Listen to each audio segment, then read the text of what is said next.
for a big potential rise in Bellator card. Is there any update on Josh? Have you been talking to him? What's happening with you? Well, I mean, the reason why we haven't announced it is that there's nothing finalized with Japan. If we could get that fight together in Japan with Ryzen, then we would like him to fight there. So he's kind of like in a holding pattern, and to see if we can put this deal together. And I know you mentioned, I brought up the Fedor fight possibly to you last time we talked. Is that something you'd be interested in still with Barnett? With Barnett, I mean, yes, I think there'll be a time for that, but I don't think that will be his first fight back.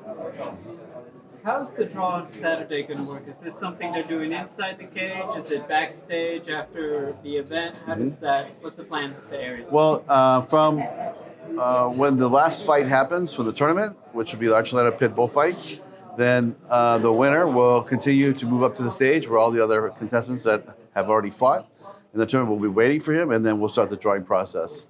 And I think we've already explained how the draw is going to work, but we have a couple twists in that story that make it very exciting. So I really, look forward to Saturday night, and we're going to have some fireworks. Where are you at with Ryan Bader? Because obviously there was a controversy in the Congo fight. The winner, Machida Musasi, feels like it could be a potential option. Where are you at with that? Yeah, honestly, since Ryan fought, I haven't spoken to him. But, after this weekend, we'll sit down and see what weight class he wants to go. But to me, I think, fighting the winner of the Gegard fight, maybe we move up, fight him. Or if he wants to stay at heavyweight, we'll have a fight for him. I know the ink is probably still drying a little bit, but are we any closer to a debut for Cris Cyborg yet? You'll have to tune in on Saturday. We have an announcement to make. Any chance we could see Julia Budd defend her title in Canada? We haven't had an event in Canada since 2014. It's definitely something we want to do, and I know we've talked about it a long time. I know. It's like one step at a time, but I feel really good about going to Canada and doing something in Vancouver for not just Julia, but I think there's a bunch of talented fighters up there. Lance Gibson Jr., you guys. Yeah, we just signed him, and there's some talent there. So, Rory's asking me the same thing, when we're going to come up, and it's really a scheduling issue and venue issue, because the venues there are booked up, and then our schedule gets booked up, and we just haven't been able to put it together.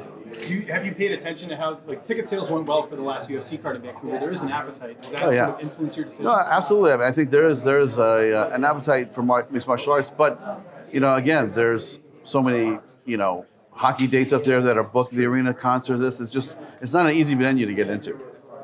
Speaking of champions, is there anything in the works for Alimale? Maybe Juliana Velasquez fight coming up?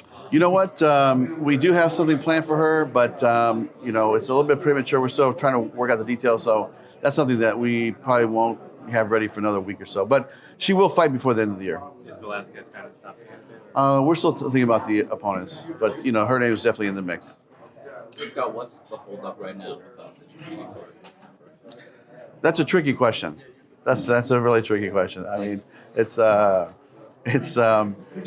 I personally think that we're heading in the right direction.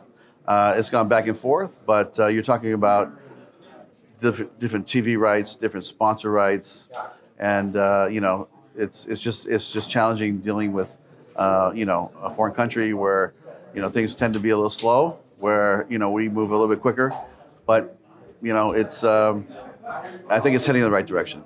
Are you confident that'll happen? When you say confident, what do you mean by that? Percentage-wise? Percentage-wise, out of 100, what would you say? If I was a betting man, I would put my money that it will happen. Dan Lambert mentioned that Kyoji Horiguchi Passport 2 is going to happen on that card at the end of the year. Do you know anything? That won't be on, if we put it together, that will not be on our card. It'll be on the New Year's Eve card. But again, it's still back and forth, trying to work out the details, because you're talking about two different companies in the same business that have different television broadcast partners all over the world, right? So we have different sponsors, trying to iron out all the details. I think they would like to make it happen as much as we would like to make it happen, but it's going through all the fine details of it. Would Fedor Rampage still be the targeted main event for that? Well, that's not anywhere near signed or confirmed, but it's definitely something I think that the Japanese fans would really like. I know it's complicated, but is there any headway on getting rid of these tape-delayed cards? I know that it happens every once in a while, but I think fans would like to see them eliminated completely. Is that something you're working proactively to get rid of? Yeah, I mean, I think we've done a great job, on both the European side and here. When I talk about a year ago, I know we were getting blasted by the media saying, hey, none of our fights are being aired over there, but now they're being aired on Sky Sports, right? And then some of the UK cards will air on Paramount, but we're working on a lot of things, and I think that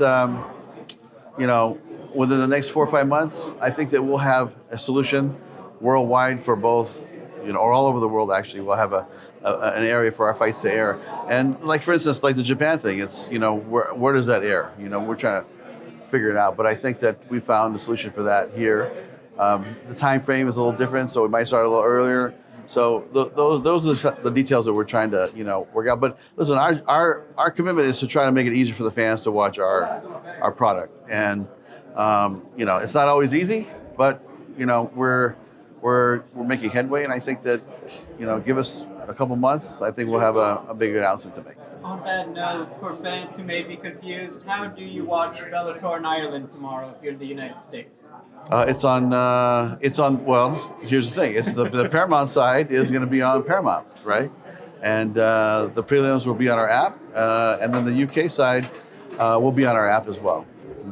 As for Bellator 228, is there someone you kind of see as who could be the dark horse in the featherweight tournament that might not be given enough love or appreciation? Listen, we got some killers up here on the stage today, and Pitbull's a champ. He's going to be the guy to knock off, right? So, I give Juan a lot of credit for stepping up and, presenting the challenge instead of the challenge coming to him. But Pitbull's a champ. In these types of situations, anything can happen, though, right? It's, there's a lot of slick fighters here. There's a lot of seasoned veterans. AJ McKee has a big task in front of him. And you can never underestimate a tournament because, like I said, one wrong move or one slip and it's over. So to me, it's like, I think Pitbull is the guy to beat, but like I said, anything can happen. Was it difficult getting Antonio McKee on this card just because of his age and how he hasn't fought in a while? Was there a difficulty with the commission? Not really. We went through all the proper, process of getting him licensed and making sure he had all the tests. And he's been bugging me for 2 years, to fight on a card with his son. And we almost pulled it off a year ago, couldn't do it. So we said, okay, we're going to do it now. And he looks in amazing shape. I just saw him. He looks in great shape. So, I wish him luck. It's a great story. And I wish both fighters good luck.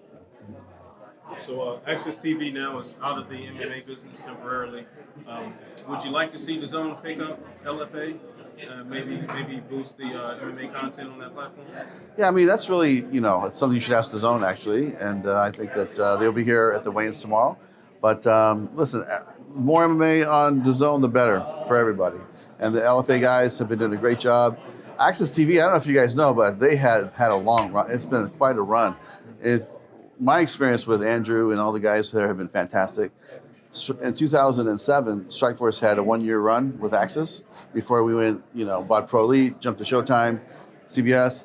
So it was a positive experience, and it was something that even like myself on a Friday night, I know I could turn into Access and watch a fight, and it was entertaining and fun, and get to check out the new guys, new girls, and see what's out there. But I think they had a great run, and if the Zone would be interested, I think it'd be great.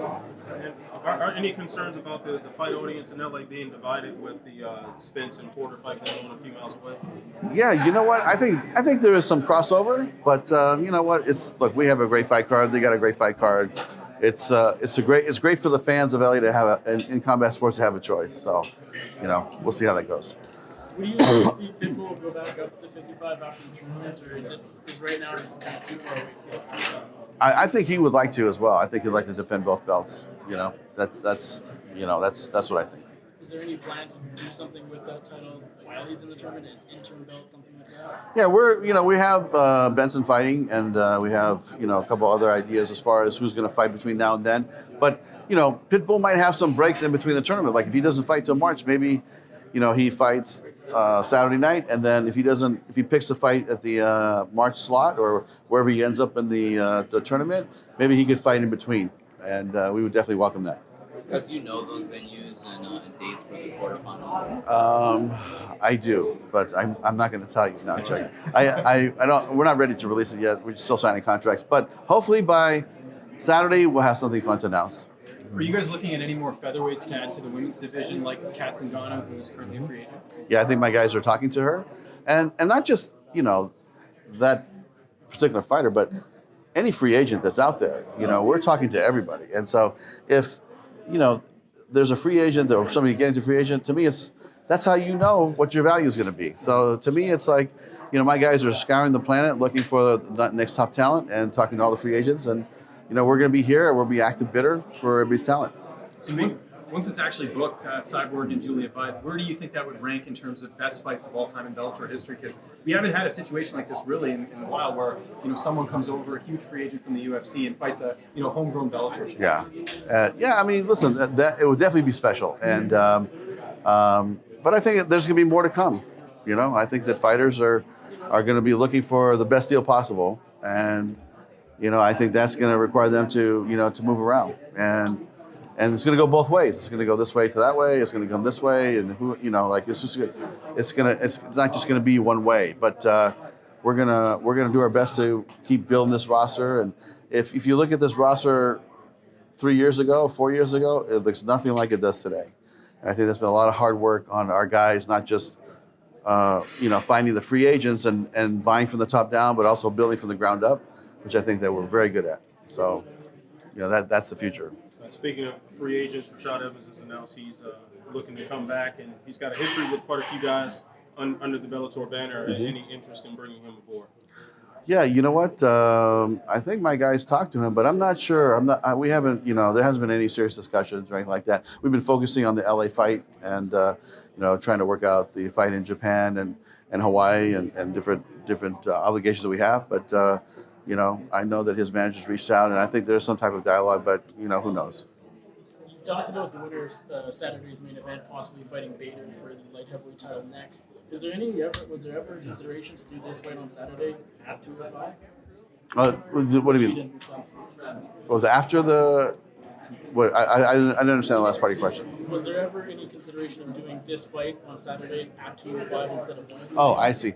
No, they wanted to fight at 185. So, and that thing can shake out a lot of different ways, because if they want to stay at 185, Lovato's definitely out there in the mix, and so a lot's gonna depend on what Ryan wants to do.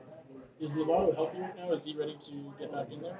I don't know. I'm not sure if he's healthy or not, but I don't think he's coming on Saturday. I think a couple of his guys are coming to kind of scout out the fight, is what I was told. Is Bellator going back to Hawaii this year? I believe so. We're working on it. Yeah, we're working on it. Yeah, that's the plan. And it just makes a lot of sense in the routing. We go to Hawaii, then go to Japan, and just make it a 2 or 3 week run. Because if when we go to Hawaii, we're still going to do a Friday and Saturday night show. We'll do the Friday night for the troops, and then Saturday will be the DAZN fight. So that's still in the plans, and we're still working out the date. Thanks, guys. When do you expect Moriguchi to defend his bantamweight Bellator championship? I would say first quarter next year. He's going to fight on New Year's Eve, from what I was told. They're planning on that, and so then we'll have access to him after that.